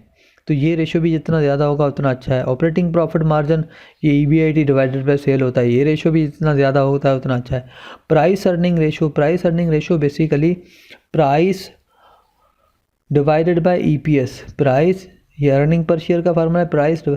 प्राइस अर्निंग रेशो जितना जो है कम होगा उतना जो है ना इन्वेस्टर पॉइंट ऑफ व्यू से अच्छा है, क्योंकि देखो प्राइस अगर ₹100 है और अर्निंग पर शेयर अगर ₹10 है तो प्राइस अर्निंग रेशो आ जाएगा 10। लेकिन प्राइस अगर जो है 100 है और अर्निंग पर शेयर 20 है तो प्राइस अर्निंग रेशो आ जाएगा 5। तो इससे इन्वेस्टर ये परसीव करता है कि प्राइस अर्निंग रेशो जितना छोटा होगा, यानी अगर 5 होगा, अगर मिसाल प्राइस अर्निंग रेशो 5 है, इसका मतलब अगर ₹100 वाला शेयर है तो वो अर्निंग पर शेयर यानी EPS उसका अगर 20 आ रहा है, तो इट मीन्स कि 5 ईयर्स के अंदर जो पैसे किसी ने अगर इन्वेस्ट किए हैं तो EPS की शक्ल में वो शेयर अर्न कर लेगा। तो ये ratio investor point of view से जितना छोटा होता है उतना अच्छा होता है, लेकिन अगेन ये इंडस्ट्री के साथ कंपेयर होगा तो फिर अंदाज़ा होगा कि रेशो कितना अच्छा है। उसके बाद जो है बुक वैल्यू पर शेयर, BVPS जो है, ये बेसिकली बैलेंस शीट वैल्यू है। Balance sheet value book value पर शेयर कैसे कैलकुलेट होता है, ये बेसिकली देखिए हमारे पास कॉमन इक्विटी है। कॉमन इक्विटी में 3 कंपोनेंट होते हैं, common stock, additional paid up capital जो कि यहाँ पे नहीं है लेकिन नॉर्मली होता है, और retain earning. Retain earning income का वो हिस्सा होता है जो कंपनी अपने पास होल्ड कर लेती है, और जैसे जैसे वो कंपनी जो है उसको टाइम गुजरता है वो रिटेन अर्निंग में सालाना इजाफा होता जाता है। तो ये 2 कंपोनेंट यहाँ पे हैं कॉमन। तो ये टोटल हो गया 840 डिवाइडेड बाय 5 मिलियन। तो ये हमारे पास चूँकि ये अमाउंट भी मिलियन में है, ऊपर ये लिखा हुआ है ये अमाउंट मिलियन में है, तो 840 मिलियन डिवाइडेड बाय 50 मिलियन, तो आंसर कुछ आ जाएगा। तो ये बुक वैल्यू पर शेयर कहलाएगा। तो बुक वैल्यू जितनी ज़्यादा होगी उतना एक हिसाब से अच्छा है, क्योंकि ये अल्टीमेटली फिर आपकी मार्केट प्राइस, जो स्टॉक मार्केट में प्राइस चल रही होती है, ये तो आपकी बैलेंस शीट वैल्यू होती है, लेकिन जो स्टॉक प्राइस में जो आपकी यहाँ पर जो मार्केट में प्राइस चल रही है ₹26, तो ये इससे अंदाज़ा होता है कि हमारे जो बुक वैल्यू के मुकाबले में, और नॉर्मली जो है बुक वैल्यू कम होती है, मार्केट वैल्यू ज़्यादा होती है, तो ये इंडिकेट करती है कंपनी बहुत अच्छा परफॉर्म कर रही है। लेकिन अगर बुक वैल्यू ज़्यादा है, मार्केट वैल्यू कम है, उसका मतलब कंपनी की परफॉर्मेंस बहुत पुअर है, कि लोग जो है कंपनी के शेयर्स में इन्वेस्ट नहीं कर रहे, हालांकि बुक वैल्यू बहुत अच्छी है। तो बुक वैल्यू से एक इंडिकेशन मिलता है, ज़्यादा होगी और उसके मुकाबले फिर मार्केट वैल्यू और अच्छी होगी, तो फिर ये कंपनी के लिए अच्छा साइन होगा। तो अगेन इंडस्ट्री के साथ कंपैरिजन फिर भी इसकी होगी। उसके बाद मार्केट टू बुक रेशो क्या है, मार्केट टू बुक रेशो ये है कि market price divided by book value पर शेयर। तो ये रेशो अगर 2 है, इसका मतलब जो है मार्केट वैल्यू बुक वैल्यू के मुकाबले में डबल है। तो ये रेशो भी इंडस्ट्री के साथ कंपेयर होगा। नॉर्मली ये रेशो जितना ज़्यादा होगा उतना कंपनी के लिए अच्छा है, क्योंकि कंपनी से इसका ट्रस्ट लेवल का पता लगता है कि अगर मार्केट प्राइस उसकी 5, मार्केट टू बुक रेशो अगर 5 आ रहा है, इसका मतलब बुक वैल्यू जो है वो 5 टाइम्स मार्केट वैल्यू जो है वो बुक वैल्यू से 5 टाइम्स हायर है। यानी अगर बुक वैल्यू 15 रुपये यानी बैलेंस शीट के हिसाब से शेयर की वैल्यू 15 रुपये है, लेकिन मार्केट में वो 75 का बिक रहा है, अगर मार्केट टू बुक रेशियो 5 आ रहा है। तो इस तरीके से जो है ना एनालिसिस हम करते हैं। और इसमें लाजमी बात है, इंडस्ट्री बेंचमार्क के बगैर तो आप नहीं कर सकते, बेंचमार्क आपके पास होना चाहिए। तो इस तरीके से जो है हमें पार्ट जो डी था उसको हमने स्ट्रेंथ एंड वीकनेसेस जो है हमें एनालाइज करनी है, बतानी है कंपनी के परफॉर्मेंस क्या है।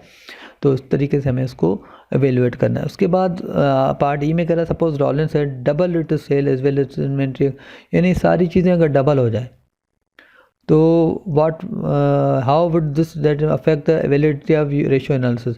ठीक, अब ये डबल हो जाए तो क्या हो जाएगा, अगर ये वैल्यूज़ डबल हो जाए, यानी ये 15 है 15 30 हो जाए, 65 130 हो जाए, 315 630 हो जाए, 415 जो है 830 हो जाए, और ये 810 जो है वो 1620 हो जाए, 1620 हो जाए। इसी तरीके से 30 60 हो जाए, 60 120 हो जाए, 130 जो है 260 हो जाए, तो ये 220 के बजाय 440 हो जाए। अब आप 810 को 220 के साथ डिवाइड करें या 1620 को 440 के साथ डिवाइड करें, आपके रेशियोज़ के ऊपर कोई फ़र्क नहीं पड़ेगा। तो लिहाजा अगर ये वैल्यूज़ डबल हो जाती हैं तो रेशियो के ऊपर कोई फ़र्क नहीं पड़ेगा, रेशियो आपका आंसर वही आएगा, उसमें कैलकुलेशन रिक्वायर्ड नहीं है, सिंपली ये बताना है कि रेशियोज़ के ऊपर क्या फ़र्क पड़ेगा। तो there would be no effect on ratios. आगे बढ़ते हैं, क्वेश्चन नंबर 2 में वो कह रहा है Dell Corporation has an equity multiplier 2.5. The company's assets are financed with some combination of long-term debt and common equity. What is the company's debt ratio? ठीक है, कंपनी का इक्विटी मल्टीप्लायर 2 है। Equity multiplier का जो formula है total asset divided by common equity 2.5। इसका मतलब ये है कि एसेट अगर 2.5 है तो इक्विटी 1 है, 2.5 है तो इक्विटी 1 है। तो हमें डेट रेशियो मालूम करना है। अब देखें, डेट रेशियो मालूम करने के लिए हम क्या करेंगे, सिंपली हम अकाउंटिंग इक्वेशन एक यहाँ पे लिखेंगे। If equity multiply 2.5 it means assets are 2.5 times higher than equity. It confirm that assets equal to liability plus equity. तो एसेट अगर 2.5 है, लाइबिलिटी का हमें पता नहीं है, इक्विटी जो है 1 है, यानी लाजमी बात है ये 2.5 आंसर कब आएगा, जब यहाँ 2.5 हो यहाँ 1 हो तभी आएगा, यहाँ 5 हो यहाँ 2 हो, यानी जितना भी यहाँ होगा यहाँ पे उसका 2.5 टाइम्स रखेंगे तो ये इक्वेशन सेटिस्फाई होगी। तो यहाँ पे अगर 5 है यहाँ पे 2 होगा, तो यहाँ 2 और यहाँ 5, तो ये 2.5 टाइम्स हायर होगा। यहाँ 4, यहाँ 10 होगा तो यहाँ 4 होगा। इसी तरीके से यहाँ अगर 250 होगा तो यहाँ 100 रुपये होगा। तो इस तरीके से जो है ना अगर अकाउंटिंग इक्वेशन में रखें एसेट 2.5 इक्वल टू लाइबिलिटी को छोड़ दें +1, अगर इक्विटी है तो इसको सॉल्व करेंगे तो solving the equation we get liability 1.5। तो लाइबिलिटी जो है टोटल एसेट्स के अंदर उसका जो रेशो है तो लाइबिलिटी 1.5 है, यानी अगर इक्विटी मल्टीप्लाई 2.5 है उसका मतलब ये है इक्विटी और एसेट का रेशो, यानी इक्विटी हर एसेट 2.5 रुपये के एसेट में 1 रुपये इक्विटी का है, तो अंडरस्टूड है कि 1.5 जो है वो लाइबिलिटी का होगा। तो लाइबिलिटी अगर 1.5 डिवाइडेड बाय 2.5 टोटल एसेट्स, तो डेट रेशियो हमारे पास 0.6 या 60% आ जाएगा। क्वेश्चन नंबर इसी तरीके से क्वेश्चन नंबर 3 और 4 आप लोगों को जो है खुद से सॉल्व करना है, रेफ़र करें क्वेश्चन नंबर 1 और 2 को जो भी हमने पीछे सॉल्व किए हैं। नंबर 5 को हमने सॉल्व किया है कि Gates pharmaceutical has a profit margin of 3% and equity multiplier of 2, it is sales are 100 million and it is total asset of 50 million, what is ROE। तो ये हमारे पास नेट प्रॉफिट मार्जिन है, ये इक्विटी मल्टीप्लाई 2 है, sales जो है 100 है और एसेट 50 है। तो अगर इससे हम एसेट टर्नओवर कर लें, एसेट टर्नओवर का फार्मूला जो है 100 सेल्स डिवाइडेड बाय एसेट होता है। तो हमारे पास डूपॉन्ट का फार्मूला है, ROE हमें मालूम करना है। नेट प्रॉफिट मार्जिन का मतलब ये होता है net income divided by sales divided by asset. ये एसेट टर्नओवर का ये रिज़ल्ट हमें गिवन है 100 डिवाइडेड बाय 50, और जो है इक्विटी मल्टीप्लायर हमें गिवन है 2, total asset divided by equity. तो हमने यहाँ पे नेट प्रॉफिट मार्जिन रखा 0.03, 100 डिवाइडेड बाय 50 रखा, मल्टीप्लाई बाय 2, तो आंसर आ गया 0.12 और 12%, जो कि हमारा डूपॉन्ट से आ रहा है। तो सिंपल था क्वेश्चन, तो ये जो है इस तरीके से सॉल्व होगा। उस तरीके से क्वेश्चन नंबर 6 है। क्वेश्चन नंबर 6 के अंदर जो है हमने जो है यहाँ पे सॉल्व किया है बेंटोन कंपनी है, इसकी में मिसिंग फिगर थी। इसमें जो देखो जो ब्लैक कलर की वैल्यूज़ हैं, ब्लैक कलर में जो वैल्यूज़ हैं वो जो है ना हमें पहले से गिवन है। जो ब्लू कलर की वाली वैल्यूज़ हैं ये जो है ना हमने जो है ना वो फाइंड किए हैं, मिसिंग फिगर्स थी इसको हमने फाइंड किया। ये रेशियोज़ हमें गिवन थे तो उसकी मदद से हमने फाइंड किया है। तो अब इसमें देखो total debt to total asset ratio जो आ रहा है वो 40% आ रहा है। Total debt to total asset ratio जो आ रहा है वो 40% आ रहा है। ठीक है, लाजमी बात है डेट रेशियो अगर 40% होगा तो इक्विटी रेशियो 60% होगा। अगर एसेट में 40% अगर डेट का है तो इक्विटी का 60% होगा। तो डेट हमारा 40, डेट टू एसेट 40% अंडरस्टूड है कि इक्विटी टू एसेट जो है वो 60% होगा। ठीक है, इक्विटी टू एसेट का अगर फार्मूला हम देखें तो उसका मतलब अगर जैसे डेट टू एसेट का जो फार्मूला है, डेट रेशियो का फार्मूला है वो जो है हमारे पास जैसे ये डेट रेशियो है total liabilities divided by total asset. इसी तरीके से अगर इक्विटी रेशियो का फार्मूला अगर हम देखें तो total equity divided by total asset है। तो अगर ये फार्मूला हमारे पास इसका रिजल्ट अगर 40% आ रहा है, क्योंकि देखो दोनों के डिनोमिनेटर में टोटल एसेट्स हैं। ठीक है, तो ये अगर 40% आ रहा है और हमें पता है एसेट बराबर होते हैं लाइबिलिटी प्लस इक्विटी के, तो अगर ये जो है 40% इसका रिजल्ट आ रहा है तो अंडरस्टूड इसका 60% होगा। तो अब अगर आप सवाल में देखें total equity divided by total asset, debt to equity ratio अगर हमारे पास 60% है तो 60% अगर है और ये हमारे इक्विटी जो है वो हमें यहाँ पर जो है गिवन है, टोटल इक्विटी हमें गिवन है। ठीक है, टोटल इक्विटी सवाल के अंदर हमें गिवन है, जैसा कि हम देख सकते हैं कि वो 6 लाख गिवन है, 6 लाख रुपए टोटल इक्विटी गिवन है। तो हम जो है यहाँ पर इस फार्मूले में यहाँ पे 6 लाख जो है वो पुट करेंगे। उसके बाद जो है हमने जो है ना यहाँ पे इक्विटी रेशियो के अंदर यहाँ पे जो है ना 6 लाख हमने पुट किया, यहाँ पे 0.6 यानी इक्विटी रेशियो के अंदर हमने पुट किया। तो हमने एक सॉल्व किया तो हमारे पास एसेट आ गए 1 मिलियन, जो कि हमने यहाँ पे फिर जो है यहाँ पे हमारे इक्विटी कैलकुलेशन 1 जो हमने ये दिखाई हुई है 1 मिलियन। ठीक है, तो आप देख सकते हैं total debt to asset 40% means total equity asset 60%। Problem 2 को चेक करें तो हम ये आपको दिखा चुके हैं, equity is 6 lakh which is 60%, calculate we 100% we do 6 lakh into, तो हमारे पास 1 मिलियन आ गया। तो हमने 1 मिलियन अगर टोटल जो हमारे पास एसेट अगर 1 मिलियन आ गए तो लाजमी इक्विटी और लाइबिलिटी का टोटल भी 1 मिलियन होगा। तो इस तरीके से हमारे पास अगर इक्विटी और लाइबिलिटी का टोटल अगर 1 मिलियन है तो 6 लाख अगर इक्विटी है तो अंडरस्टूड है कि लाइबिलिटी जो टोटल डेट है वो भी 4 लाख है। तो ये हमारी कैलकुलेशन 1 जो है वो यहाँ पे इस तरीके से हमने करके दिखाई है। तो ये 3 वैल्यूज़ हमारी फिल हो गई। उसके बाद जो है वो कह रहा है कि हमारे पास टोटल एसेट जो टर्नओवर है वो 2 है, टोटल एसेट टर्नओवर 2 है, सेल्स डिवाइडेड बाय 1 मिलियन। अब एसेट टर्नओवर का फार्मूला क्या है, सेल डिवाइडेड बाय एसेट। तो एसेट टर्नओवर अगर 2 है तो हमारे पास जो है एसेट हमारे पास 1 मिलियन आ गए। तो एसेट टर्नओवर की मदद से हमने जो है सेल मालूम कर ली, क्योंकि एसेट टर्नओवर जो है वो 2 है तो एसेट हमने फार्मूले में रखा तो हमारे पास आंसर आ गया सेल इक्वल टू 2 मिलियन। अब सेल अगर 2 मिलियन आ गई तो उसकी मदद से जो है हमारे पास डेज सेल्स आउटस्टैंडिंग 54 है, उसका फार्मूला है average collection period divided by sale divided by 360 54। अगर सॉल्व किया तो अकाउंटेबल 3 लाख आ गया। तो ये हमारी कैलकुलेशन नंबर 2 है। उसके बाद हमने 3 में जो है ग्रॉस प्रॉफिट मार्जिन इस 20%, ये 20% ग्रोथ। तो कॉस्ट ऑफ गुड सोल्ड जो 80% ऑफ सेल है, तो कॉस्ट ऑफ गुड सोल्ड जो है 2 मिलियन हमारी सेल है तो मल्टीप्लाई कर दिया 80 से तो 16 लाख हमारी कॉस्ट ऑफ गुड सोल्ड आ गए। उसके बाद इन्वेंट्री टर्नओवर जो है हमारे पास 5 है। इन्वेंट्री टर्नओवर का जो फार्मूला है cost of good sold divided by जो है इन्वेंट्री इक्वल टू 5। तो इन्वेंट्री इसकी मदद से हमारे पास आ गई 3,20,000 फार्मूले की मदद से। तो ये हमने इन्वेंट्री शो कर दी। जब हमने इन्वेंट्री शो कर दी, कैश ऑलरेडी गिवन था, ये गिवन था, तो इन्वेंट्री हमने पुट कर दी तो ये वैल्यू मिसिंग थी। तो हमने 1 मिलियन में से ये 3 वैल्यूज़ माइनस की तो 280 जो है वो चौथी वैल्यू भी हमारी यहाँ पे तो बैलेंस शीट की लेफ्ट साइड हमारी फिल हो गई। उसके बाद करंट रेशो हमारे पास 2.5 है। करंट रेशो हमें पता है कि current asset divided by current liabilities. तो करंट एसेट हमारे पास कैश अकाउंटेबल इन्वेंट्री 7,20,000 बने 7,20,000 डिवाइडेड बाय करंट लायबिलिटी का हमें पता नहीं है, वो 2.5 रेशो है। तो हमने इसको सॉल्व किया तो करंट लायबिलिटी 2,88,000 आ गई। 2,88,000 हमने जब ये निकाली तो टोटल डेट हमें पता था 4 लाख है, तो 4 लाख में से करंट को अगर माइनस कर दें तो जो रिमेनिंग आएगा वो लॉन्ग टर्म होगा, तो वो 112 आ रहा है। तो ये हमारे पास जो है क्वेश्चन नंबर 6 की मिसिंग फिगर इस तरीके से सॉल्व हो गई, नीचे उसकी वर्किंग दिखाई गई है। उसके बाद बाकी जो सवाल हैं 7 क्वेश्चन नंबर 7, 8, 9, 10 एंड 12 ये आप खुद कर लीजिएगा, कोई बाकी जो है इसको रेफ़र करें, पीछे वाले सवाल जो 1 to 6 हमने किए हैं। उसके बाद क्वेश्चन नंबर 11 है।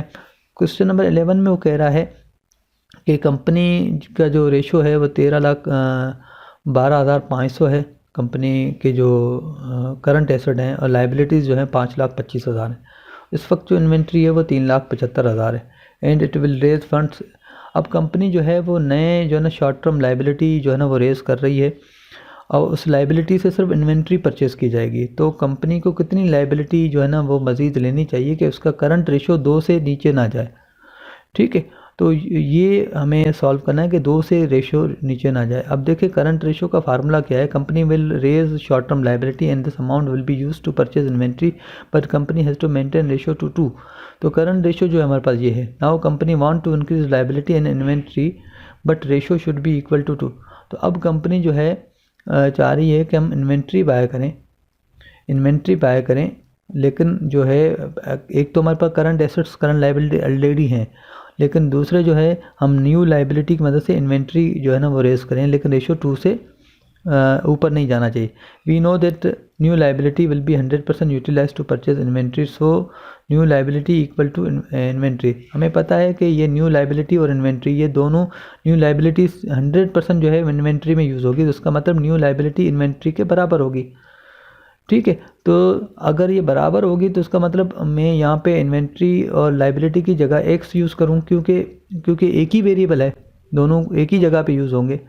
तो मैंने क्या किया, करंट लाइबिलिटी प्लस एक्स कर दिया, करंट एसेट प्लस एक्स और करंट लाइबिलिटी प्लस एक्स, क्योंकि ये एक ही वेरिएबल है, liability plus equal to inventory. उसको हमने 2 कर दिया और फिर हमने एक्स को सॉल्व किया। एक्स को सॉल्व करने के बाद हमने देखा कि हमारा करंट रेशो जो है इसको बाकी 13,12,500 ये वैल्यूज़ पुट की और ये करंट लाइबिलिटी की वैल्यू हमने पुट की। तो हमारे पास करंट रेशो 2 रखा और एक्स की वैल्यू हमने निकाली तो 2,62,500। अगर कंपनी इतनी शॉर्ट टर्म लाइबिलिटी को अगर रेज़ करते तो फिर कंपनी का करंट रेशो 2 से नीचे नहीं जाएगा, ठीक है। तो हमारे पास शॉर्ट टर्म लाइबिलिटी 2,62,500 से ज़्यादा नहीं होगी। अगर करते हैं उसमें से इन्वेंट्री बाय करते हैं तो बाकी चीज़ें जो है ना वो रेशो हमारा 2 से नीचे नहीं जाएगा। उसके बाकी पार्ट जो है वो आप देख लीजिएगा, क्योंकि मेन इसमें ये था वर्किंग जो कि नहीं थी, इसके अलावा बाकी पीछे हमने सारी वर्किंग की हुई, उस हिसाब से आपको ये चीज़ क्लियर होनी चाहिए। Thank you very much.